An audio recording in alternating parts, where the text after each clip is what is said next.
5:57, antes de ir con el himno, don Álvaro Forero, ¿a qué le ponemos la lupa esta semana? Pues a la reforma laboral que entra en vigencia, pero siguen las controversias. A algunos les preocupa los efectos negativos. Pero pues es que todas las políticas públicas son imperfectas. Ninguna deja contento a todo el mundo. Y sobre todo las grandes reformas tienden a dejar beneficiados y perjudicados. La misma reforma laboral del 2002 pues generó grandes beneficios para los empleadores por 23 años y perjuicios para los trabajadores que perdieron garantías. ¿Que por qué estamos en esta? Porque esa reforma incumplió la promesa de generar más empleo. Ese fue el argumento. Y hay estudios que demuestran que no fue así. Entonces generó esta respuesta política. La premisa de fondo es si es natural que haya ese tipo de medidas o no. Pues si una empresa requiere subsidios de sus empleados, especialmente de los más débiles porque son los que trabajan en horas no laborales, pues no es una empresa muy competitiva y eso no es culpa de los empleados. Si se requieren subsidios, pues los subsidios no deben provenir de los empleados. Y sobre los efectos económicos negativos, la gran preocupación es que haya pérdida de empleos. Uh-huh. Y es posible que se dé en algunos sectores. Por ejemplo, el sector turismo se va a perjudicar mucho.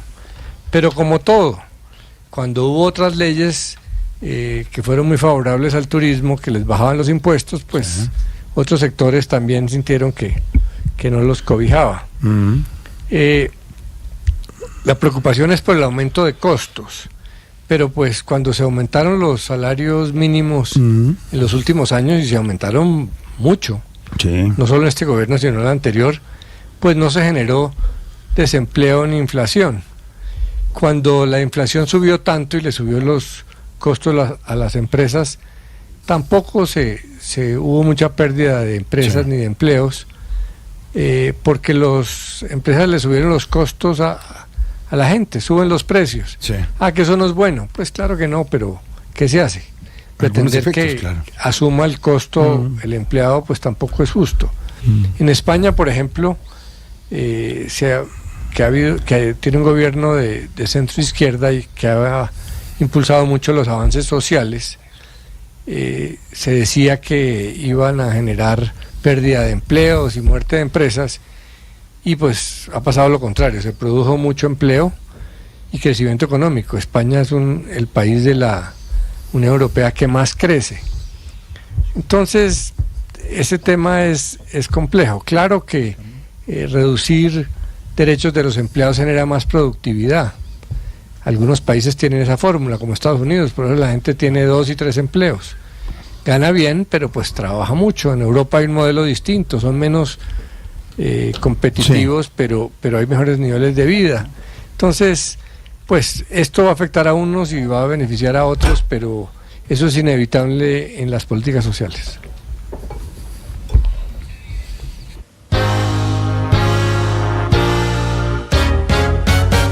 ¿A qué le ponemos la lupa esta semana, don Pedro Viveros? Informe que sacó la ONU sobre los cultivos ilícitos en Colombia del año 2023. Son realmente complejos, por decirlo menos. Aumentaron el 50% los cultivos. También dicen en el mismo informe que se aumentaron las incautaciones, pero pues si se aumentó en 50% los cultivos, pues hay más elementos para poder producir cocaína, y por eso también tiene que aumentarse, por supuesto, el transporte de este tipo de alucinógenos o de drogas ilícitas. Entonces no me parece que sea una buena señal para el gobierno que esté alardeando del aumento de las incautaciones, porque sencillamente al aumentar el 50% de los cultivos quiere decir que la producción aumentó también enormemente. Según el informe, hoy somos el país que más cocaína exporta en el mundo. Eso quiere decir que la política de lucha contra los cultivos de hoja de coca de este gobierno fracasó. Pero además no tiene, digamos, una política de acercamiento con países consumidores para tratar de mitigar en esos países el consumo, o por lo menos echarle la culpa de lo que está ocurriendo, porque al señor presidente y a su gobierno le ha dado por tener una relación bastante, otra vez, compleja con países como los Estados Unidos, donde no tiene una interlocución válida porque él mismo ha querido mantener esas relaciones, digamos, de manera poco normales, por decirlo menos.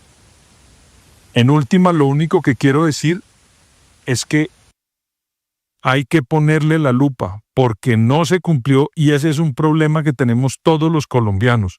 Según el mismo informe, el 6% de la población mundial consume cocaína. Eso quiere decir que hay 480 millones de consumidores en el mundo, que es más o menos todos los Estados Unidos y un poquito más, Estados Unidos y México unidos, podría llegar a ser más o menos la cifra si se metiera en un país todas las personas que consumen esta droga. Y si eso es así, pues vamos a tener un problema mayor porque a mayor transporte de cocaína, mayor producción de cocaína, pues vamos a tener en Colombia más problemas de narcóticos, más narcotraficantes, más delincuencia, más violencia y más corrupción. Por eso a eso hay que ponerle la lupa, al informe que entregó la ONU sobre los cultivos ilícitos en Colombia.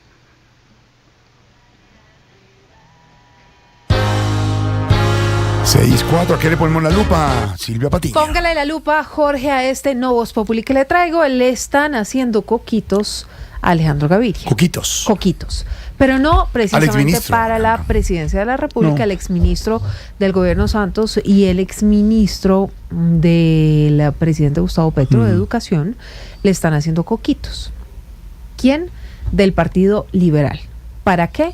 Para encabezar la lista al Senado por esa colectividad. Ay, bueno, que piensen también en el Congreso. Señor. Es que todos quieren presidencia, exactamente, todos quieren la presidencia, pero el Congreso es igual o más importante. ¿Cómo dijo? Pues le estamos haciendo coquitos. No. ¿Gaviria? Alejandro Gaviria. Bueno, pero el Partido Liberal. Pero sí, el Partido Liberal. Los Gaviria nos entendemos. Acuérdese. ¿Sí será César Gaviria? No sé. Hablas con el celador. Con razón. En todo caso, póngale la lupa a este no Voz Populi que le traigo hoy, no Voz Populi político, porque Alejandro Gaviria, exministro de Salud y de Educación, que no terminó muy bien en materia de relaciones con el presidente Gustavo Petro, podría encabezar la lista del Partido Liberal al Senado. Ahí está. ¿A qué le ponemos la lupa? Exactamente, señorita. ¿A qué le ponemos la lupa? ¿A qué le ponemos la lupa?